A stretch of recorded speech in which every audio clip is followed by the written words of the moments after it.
relation, because a lot of the people, they're in relationships. You serious? Yeah. So I'd say most stars are actually have boyfriends or girlfriends outside. No way. So, I've had days I show up set and a girl's fighting with her boyfriend. She brings that to set. It makes my day tough because if someone's like, I'm very like in tune with people's feelings. Yeah. So I can, if they're having an off day, I got to be able to fight through that. Yeah. Wherever you guys are watching this show, I would truly appreciate it if you follow or subscribe. It helps a lot with the algorithm. It helps us get bigger and better guests, and it helps us grow the team. Truly means a lot. Thank you guys for supporting, and here's the episode. Ladies and gentlemen, we got Spencer Barrick here today, aka Damon Dice. How's it going? It's going great, man. How's work been lately? Work's been good. It's keep me young. Okay. It's the fountain of youth. How often are you filming? Right now I'm about 10 to 12 scenes a month. Okay. Yeah. And are those all shot in like a short period of time, or you spread them out? Usually I'll do like a week on, week off. Okay. So this is my week on starts tomorrow for the next 5 days. So you'll be busy. yeah. So today's my kind of prep day, and Okay. I treat my job as I've been an athlete my whole life. Yeah. So I look at what I do as being a professional athlete of sex. You got to be in good out shape, Yeah, you definitely don't want to be out of shape on set. Not only is it the aesthetics of it, but it's conditioning, flexibility, just overall strength, and just what's that? Stamina. Stamina, yeah. Yeah. Because like the scenes that we're doing on set are like 30 to 45 minutes of Jeez. like, it's hardcore too for the most part. So it's like on average people are going like 5-10 minutes. Bro. So it's like we got to have that stamina and that endurance to really, take it that extra. Yeah. How can guys watching this increase their endurance? Because most guys last 2-3 minutes. Yeah. So a few tips for guys. Again, being an athlete, what you put in your body, the fuel you put in your body. So that really matters. Like you can't be eating like fatty foods, sugars, alcohols, eating clean, eating healthy. A lot of fruits and veggies because it helps with blood flow. Oh, yeah? Some fruits and vegetables that kind of help me out with stamina and endurance are celery juice is actually my secret. Really? Yeah, so celery juice increases blood flow. It also increases the load size. Oh. Did I say that? Yeah. Okay. Interesting. I'm gonna try that out. And watermelon has something called lycopene in it, which also gives you a little extra to go. I have heard that about watermelon actually. Yeah. So I just compare a lot to being an athlete, and staying hydrated is the biggest thing because a lot of guys, they'll just go fast out the gates, they'll get gassed. Yeah. And once you're like gassed, you start getting hot and overheating. Yeah. That's when you lose that. Bro, sometimes you cramp up if you're not hydrated. Cramps too. Yeah. Cramps happen. I've had shoots where like you cramped up. Cramp middle set. It was like, it's tough, but yeah, you got to fight through it sometimes. Yeah. Has there been any shoots where you just couldn't get turned on? Whew. Well, I've shot over 1,200 scenes professionally. Jeez. This is my 10th year. Yeah. Yeah, there's been some scenes that have been tough. Yeah. It's again like it's 90% mental. I'd say 10% physical with it. Okay. Because every person I shoot with, they might be having a bad day coming in, like maybe their dog died or something, or like they're having because a lot of the people, they're in relationships. You serious? Yeah. So I'd say most actually have boyfriends or girlfriends outside. No way. So, I've had days I show up set and a girl's fighting with her boyfriend. She brings that to set. It makes my day tough because if someone's like, I'm very like in tune with people's feelings. Yeah. So I can, if they're having an off day, I got to be able to fight through that. Yeah. So also someone I grew up watching very heavily was Michael Jordan and Kobe Bryant. Mm-hmm. So I've really kind of encapsulated their mentality and the Mamba mentality in the bedroom. Yeah. So it's like, if I'm not all there, like say like, the girl's having an off day and she's just, not feeling it. Like I got to kind of just block that out and just make sure that I'm doing the best scene I can do and making sure she's having a good time and she's comfortable on set. Wow. That's so yeah, it's definitely, it's definitely tough. And the mentality side of it, it's like sometimes in Vegas in the summer, I'm shooting a scene, it's 100 degrees outside, 100 degrees plus, I got to really tune in and block everything out. Yeah, it's like I'm sweating, I'm dying, but I'm just like, I got to tough it out. It's definitely mental fortitude with some of the things we do. How much creative control do you have on set now that you've established a name? Yeah. So it just really depends on the company. Creative control with the scene. So a lot of the times in shoots and scenes, we will do still pictures. So we'll take actual pictures of the sex positions. It's kind of a rehearsal or a walkthrough, basically. Yeah. So it's kind of like you're going to a football game on a Sunday. You do a walkthrough of your plays. Okay. So we'll do a walkthrough of the positions that we're going to do from start to finish, and we'll take pictures of it. Wow. That'll go in like the thumbnails on the websites and on social media. So we'll do a walkthrough, and then we will do the video after that. Wow, so I didn't know that. Yeah, so a lot of the times it'll more or less be scripted on the positions we're going to do in what order. There's certain companies. One of the companies I've been shooting for a lot lately is called Bellesa, which is a newer. It's about 5 years old. It's the #1 adult site for women in the world. Dang. It's about 95% women that use that website. So for that company, it's not scripted positions. The directors are like, they tell us to have sex on how we'd have sex at home. Oh, nice. So it's like not following any certain protocol. Like we just as performers, we just do what we would normally do at home. Nice. So you like that more? I like that more because it's more natural. Yeah. What a lot of people don't realize on sets and porn in general, it's not real life sex. Right. So I'll tell people, like, if they're like trying to learn about sex, don't watch because a lot of things that I'm doing for like browsers and a lot of these sites, it's like very acrobatic, and I'm flipping the girl over, tossing them around. It's not.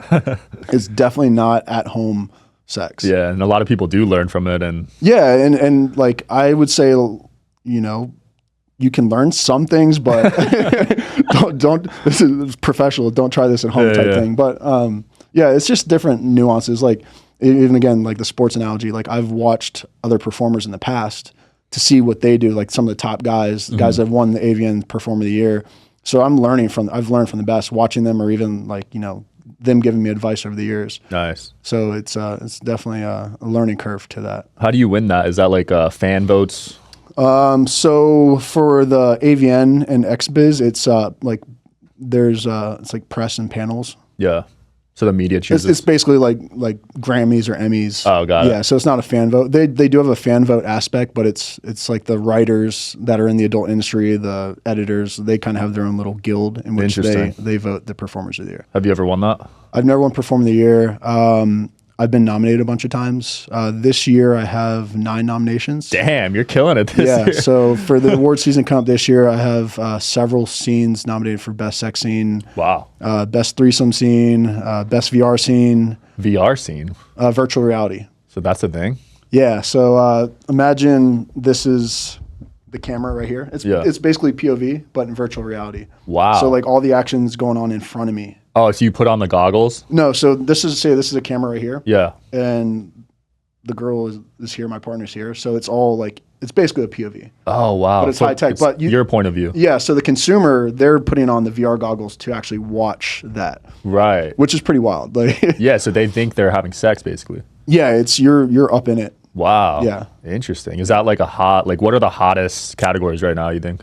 I would say VR. It's been around I've been shooting VR for like 7 years now. Oh, really? Yeah, I wouldn't say, because that's the thing. It's like even technology and VR in general, like it's the hardware adoption. Like a piece of like good hardware, like the Oculus, costs like a that's lot. like $500 to $1,000. Yeah. So that's not a mass product where a lot of people have it. So it's kind of niche. Yeah. That makes sense. I mean, it's easier for someone to just go on their laptop or their phone and watch it like that. Yeah. You know, at such a lower barrier of cost. Yeah. So what do you think gets So what's hot? What's hot now? I do know that in 2021 or 22, the #1 trending, because I don't know if you're familiar with, every year they do the top trending categories on top trending searches and what people are watching every year. They even do it state by state. Oh, shit. So like it's crazy. If you look at the map sometime of like top trending things on in the U.S., like just the things in the different states is just mind blowing. Like the things that people in Alabama watch compared to the things that people in Utah watch is just like, and there's some things on there. It's like, what? Like people actually watch this? The stepsister stuff. Yeah, the stepsister stuff. Yeah, that's. I'd say that was bigger. The kind of taboo and family style stuff was bigger about 5 years ago. Okay. Right now, I'd say a big trend is actually romance. Romance is making a big comeback right now. Yeah. It's like real authentic romance. Real authentic romance. Yeah. Okay. Yeah. So that was one of the top trending, I believe, a year or two ago. Wow. And that's kind of a Balesa one where it's like more realistic. It's more, they call it ethical because it's just. Are you interested in coming on the Digital Social Hour podcast as a guest? Well, click the application link below in the description of this video. We are always looking for cool stories, cool entrepreneurs to talk to about business and life. Click the application link below, and here's the episode, guys. It's not scripted as much as just real life. Yeah. Like it's like what the performers would do naturally. The scripted stuff is so whack to me, dude. Yeah, it's cheesy. Oh, dude, I've done some cheesy shit on the internet. I really have. Like it's like looking back, like I don't regret anything, but there's definitely some shoots I'm like, damn. Like the police officer one. You can name it. I've been that. You've done it. Yeah, you They do the same name five off 10 things. Like police officer, Teacher. dentist, teacher, Doctor. You name it, man. I've been a space alien. I've been stepbrother. Now I'm like I'm a little older. I'm 35. Yeah. Now I'm playing some stepdad roles. Or Okay. Have you done the furries? No furries, but I did shoot a Christmas special like a year and a half ago. Yeah. And they dressed me up like Rudolph. I might count that, dude. And I was like, when I showed up for the movie, like I didn't know I was going to be dressed up like Rudolph. They're like, here's your costume. Like, really? Wow. And I was like, God, I hope no one sees this. And then that scene got nominated for it was like nominated for one of the scenes of the year for like parody. I'm like, oh God. And they started blasting it, promoting. I'm like, here's me in a reindeer costume. Like, great. That's going on the internet forever. So what was the girl wearing? I think for that movie, I was with Miss Claus. So she was Miss Claus and you were a reindeer. Yeah, there was like a Miss Claus. There were some elves involved. That's some bestiality. I guess, but it wasn't like, it was kind of, it's parody. Yeah. What's the wildest? Was that the wildest thing you've done or is there crazier? Oh, the wildest thing. Jesus. What can I say on camera? Just kidding. I haven't done anything illegal. The wildest thing I've done on camera, wildest shoot. 1,200 shoots. It's hard. I know, that's what I'm saying. It all blends in at this point, right? This one time a lot of the parodies are like kind of based on like Marvel movies. Yeah. So this one shoot, it was a feature movie for Wicked, and the movie was Supergirl, based off Supergirl. And I was Brainiac, if you're familiar with that character. Brainiac? No, I haven't seen that. So he's basically a green space alien that uses his brain only to that's his superpower. He talks like through his brain. Oh, telekinesis? Telekinesis, yeah. So he does that. So for that, I was in hair and makeup for 6 hours. Holy. So for that, they shaved my head completely bald. Jeez. Painted me head to toe in green. And like I had like custom made armor and like I had these like contact lenses and like I was completely aliened out. Bruh. So please tell me you got a bag for that at least. Yeah. Well, this was like one of the first features I did. I thought I got paid a lot at that time, but I was like, it's all relative. Yeah, right? it's all relative. Yeah. So like there's definitely in the industry different, I guess, kind of pay levels or pay grades with that. So when I first started out, man, I was like, when I was making like $200, $300 a scene, I was like, damn, that's a lot of money at that time, 10 years ago. Being a broke entrepreneur, I was like, that's some good money. So now it's like, I'm not going to leave the house for anything less than $1,000. Yeah. So like, the top ones make a lot. Like they're making millions, right? The top female are. Oh, female. Yeah. The adult industry, like the most consumers are men. Yeah. So the women are the ones, the breadwinners per se. Men we can shoot more. So say like, some guys are shooting 20 days a month. I used to, like 5 years ago, shooting 20 days a month. Jeez. But I'm getting too old. I got my businesses I'm working on too, so I don't have like the time to be shooting that much. So it's a volume game for guys, you're saying? Yeah. So like the women can't shoot as much per month because they, taking a pounding like that, I guess. A lot of the guys in the industry are pretty well endowed. So, you can only take that so much as a female. You have their cycles in it as well. Right. Their periods. So they're losing a few days to a week from that. Yeah, I didn't even think about that actually. But some girls still have sex on their period too. Yeah, they do. And here's a trick that the industry has for if a girl's on her period sometimes and she still wants to shoot. Yeah. They'll put a makeup sponge. No way. Up there, it blocks the bleeding. Stops. But then she won't feel it, right? Sometimes you can feel it. Wow. Sometimes you can't. Sometimes it's a little tug of war with the sponge in there. Sounds kind of gross. Yeah, it's I guess you get used to it. Oh god. But yes, it's a volume game. So like the men can shoot more. Yeah. We're getting paid a little less, but I guess for professional shooting, it kind of equals out for the top level guys and girls. OnlyFans, that's where the real difference maker's at. That's what I heard. Some of my peers are making 6 figures, $250,000 a month. Jeez. I don't know any guys making that. Yeah. Actually, Tyga, right? Tyga, yeah. That's about it. Tyga's doing that, but he's a like celebrity, mainstream artist. Yeah, that doesn't for count. actual like male. Yeah. What about what's his name? The top male. Johnny Sins. Is he not on there? Yeah, Johnny Sins is probably making 6 figures a month on OnlyFans, but he's like the Michael Jordan. Right. So it's like that's the GOAT, right? Yeah. And why? Just kind of looking at the marketing aspect of why Johnny Sins really blew up. Kind of a case study. So Johnny Sins, he's been in the industry for I'd say like 15 years now. Yeah. And when he came on the scene is when social media, Instagram, Twitter first kind of came on. Right. So when Instagram and Twitter were starting up in like, was it 2010, 11-ish? I was in high school. It was a while ago, yeah. In that range, he was like the top at that time. So all these memes, and he's got a very unique look, bald head, right. Good looking guy. So, when the memes first started, like he was like one of the first memes ever.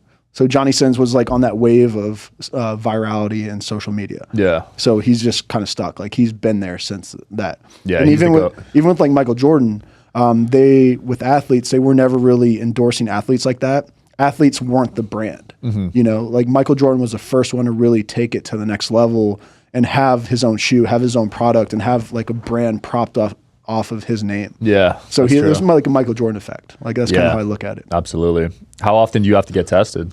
So we get tested every 12 to 14 days. Wow. Yeah. So actually, I have to test today after this. I got to go. So for the pre-test. Yeah. So we have to test every 12 to 14 days. That's what I'm like. One of the misconceptions with the adult industry is like us as adult stars, we're dirty or we're like walking STDs. We're actually like a safer pool of like people to have sex with than like the general population. Wow. Yeah. Because we all self-police, we all test. So every time I shoot a scene, my co-star has to be tested within the 12 to 14 day period. Yeah. And we're getting blood taken. Damn, it's a blood test? Blood test, urine, Jesus. oral swabs as well. It's intense, man. Yeah. So it's like we're testing for everything under the sun. Wow. Yeah. You mentioned, no, go ahead. Yeah. So it's a very safe, very like strict protocol with that. Wow. Yeah. Do you have any limits on set? Like, is there certain things you won't do? Yeah, certain things I won't do. I don't like doing things that degrade women. Okay. Like I like to be like, empowering women. So I'm not like slapping them, throwing them around. Like, cause I do realize that younger people can be watching, like younger, like, 18, 19. Yeah. Younger people can be watching that. And I don't want to be giving off something that's going to, just has that bad vibe. Like I want to do things that, again, I tell people not to watch to learn what to do in the bedroom. But if your people are watching, like I want to be able to set like somewhat of a good example. Yeah. And to show things that might work in the bedroom for them. Yeah. So yeah, anything too aggressive. But that's the thing also, like a big nuance of is consent. Because there are certain companies like kink.com, if you're familiar with that, which is like hardcore BDSM, like bondage, whips, like people are actually like getting smacked and like, you must be signing some waivers. Yeah. 100%. So you're signing waivers for that. You sign waivers. We sign waivers for every shoot we do. That's another thing with the adult industry is we sign 2257s, which, shows that we are of age. So there's no worries with like sex trafficking or people underage shooting. It's very restrictive in that aspect of it. Before every shoot, we do a checklist of things like do's and don'ts, we call it. So we, like me and my performer, co-scene partner will sit there and we'll go down a list of 50 different things and, Like, I like this. I don't like this. Oh, like, wow. Hair pulling. Like, how hard can I pull your hair? So we really discuss it in depth. Dang. Before a scene. I didn't know that. It didn't used to be like that because there were some instances, over the past decade where there were some performers that got a little aggressive, and those do's and don'ts weren't really discussed beforehand. Got it. So with this, there's no gray area because we discussed it beforehand. It's all like recorded on camera. Like, it's very safe. So like no boundaries are pushed where anyone's uncomfortable. Got it. And will you shoot with other guys or are you only girls? I only have sex with women. Yeah. Okay. But like in terms of three ways. Yeah. 3 ways. I've done that. Okay. Yeah. So you'll do that, but just not like other. Yeah. Yeah. I feel that. Yeah. Those 3 ways, I feel like those get a ton of views. Yeah. The 3 ways get a bunch of views. It's different because people are like, how do you like, I don't know. It's because like a lot of the guys in the industry were like friends. Yeah, we're homies. So it's just like you're doing that with a homie. Like, it's not like a random dude you're just like dating a chick with. So. I feel like if it was a random, it'd be a little weirder. Yeah, it's a little weird because that's like I'm kind of particular on like who I'll do scenes like that with. If it's like some random dude I don't know or a new guy, like I don't know. You're not doing it. Yeah, like, and I just don't know. Like, a lot of the guys in the industry, like a lot of the top guys in the industry have been around for a long time. Yeah. Like even me, and at 10 years, there's a handful of guys that have been around for 20 plus years. Damn. That are like elite, like top level performers. Yeah. I'd say for every solid male performer in the industry, there's like 50 girls. Wow. So we're a very small pool, very like tight knit. It's funny because I have a lot of friends that are pro athletes. Yeah. And they're just so like, how do you do this? Like, it's like our group of the elite performers is smaller than like, say like NBA All-Stars or NFL All-Stars. It's that small? Yeah, because I'd say like 15 to 20 guys are like, I'd say elite in the industry. I feel like it's tough as a guy to make a name for yourself in that industry. It is. It took me, again, 10 years in, it took me about, I'd say like 4 or 5 years to really, I was making moves like 3-4 years in, but like I'd say I felt like myself personally, I made it like 5 years in. And what was that? Was it a specific moment? Yeah. So my favorite adult star when I was in college was Rachel Starr. Yeah. And then I shot a scene with her I remember it was a Halloween scene, and like I shot with her, and I was like, oh my God, I'm shooting with like the girl that I used to love watching. Yeah. So that was my I made it moment when I shot with Rachel Starr. Nice. Another I made it moment was definitely shooting with like legends like Alexis Texas. Yeah. Like Brandy Love, Asa Akira. Damn, these are some big names, man. Yeah, Alexis Fox. I mean, and you name it. Wow. Dude, that's crazy. People used to watch you're working with now. Yeah, it's wild. And it's just like, again, like the athletes. They're playing against guys that they grew up watching. That's true. LeBron all the time. Yeah, now. Exactly. Yeah. And do you get super nervous when it's someone you used to watch? Yeah. So when I shot with Rachel Starr, I was like, I was telling myself like, don't be a fanboy. Like, don't just act cool, play cool. I was like, hype myself up. Yeah.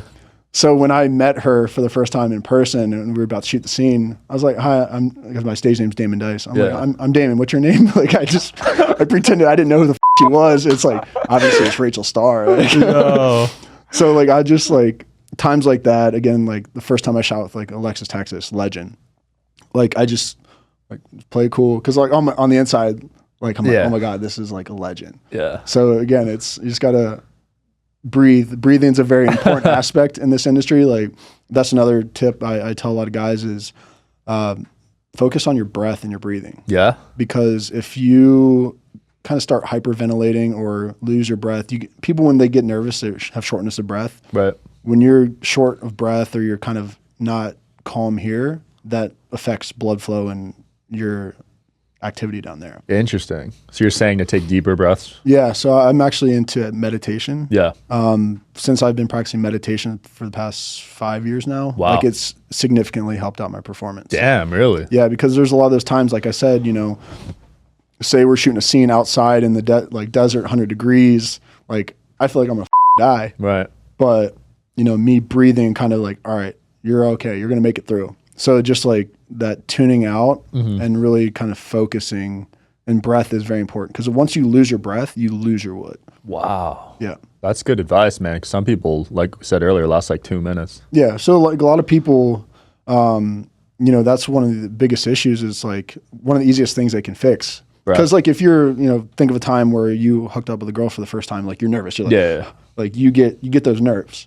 For sure. So whether it's like your public speaking or giving a presentation or even for sex, like taking deep breaths, gathering yourself, collecting yourself, that helps out a lot. Yeah, that makes sense. How tough is dating with your profession? It makes it tough. Yeah. Yeah, I've dated both girls that are adult stars and I've dated girls that are not adult stars while I've been in the industry. Both have their pros and cons. It just makes it tougher overall. Because me personally, like I'm a lover boy. Like I love love. Like I really do. Right. And it makes it tough to share. I've had times where like I lived with a partner and I would go to work and I'd go to a shoot. And then I come home from my shoot. She's like, "How was your day at work?" I'm like, "How do I?" And if it was a really good day, I'm like, "How do I answer this?" Right. It's a trick question, right? It's tough, man. Yeah. So it's like, So I'm, So it definitely makes it tough.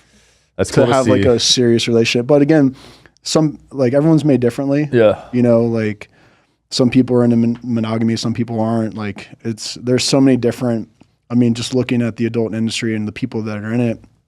Again, like I said, like a lot of people are dating, a lot of people are married with kids. Yeah. So people can separate work and their private life, but it's definitely difficult. It's more difficult than I'd say your regular 9-to-5 job. I don't think I can do it, dude. Yeah, it's to separate that. Yeah, it's tough. It's tough. It's dude. not easy. I don't want to share. I'm not gonna fake. Like it's not easy to. I just don't want to share, dude.